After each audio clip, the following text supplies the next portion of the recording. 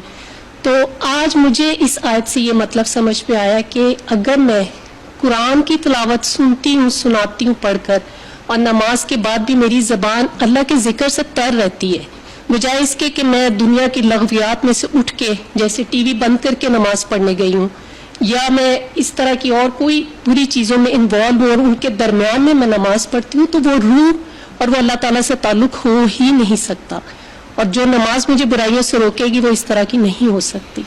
اللہ تعالیٰ قرآن میں بار بار ارشاد فرماتے ہیں کہ اے لوگوں نماز قائم کرو, اور آج ہمارا یہ حال ہوتا ہے کہ ذرا سی خوشی یا غم آ جاتے تو ہم اپنی نماز کو ہی بھول جاتے ہیں.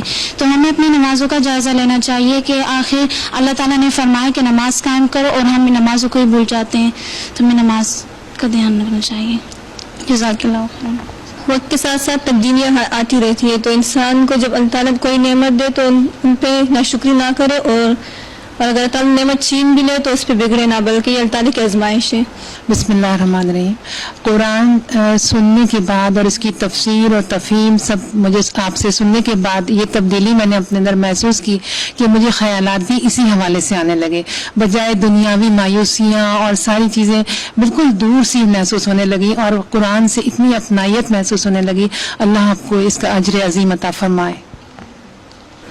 آج ان آیت میں جو میں نے خاص طور پہ چیز سیکھی, اور الحمدللہ قرآن سے جڑنے کے بعد چیز صبر اور شکر, یہ دو چیزیں ایسی ہیں کہ اگر انسان کے اندر آ جاتی ہیں تو اللہ سے جڑنے کا بہت طاقت ملتی ہے. تو صبر اور شکر انسان کے اندر بہت. ناظرین, اس کے ساتھ ہی ہمارے آج کے پروگرام کا وقت ختم ہوتا ہے. اللہ تعالیٰ سے دعا ہے کہ وہ ہمیں اپنا ذکر کرنے والا اور اپنے پیغمبر اپنے حبیب محمد صلی اللہ علیہ وسلم کے طریقے پر عمل کرنے والا بنائے, تاکہ ہم دنیا اور آخرت میں کامیاب ہو سکیں. آپ سب کے لیے دعائیں, نیک تمنائیں. السلام علیکم ورحمۃ اللہ وبرکاتہ.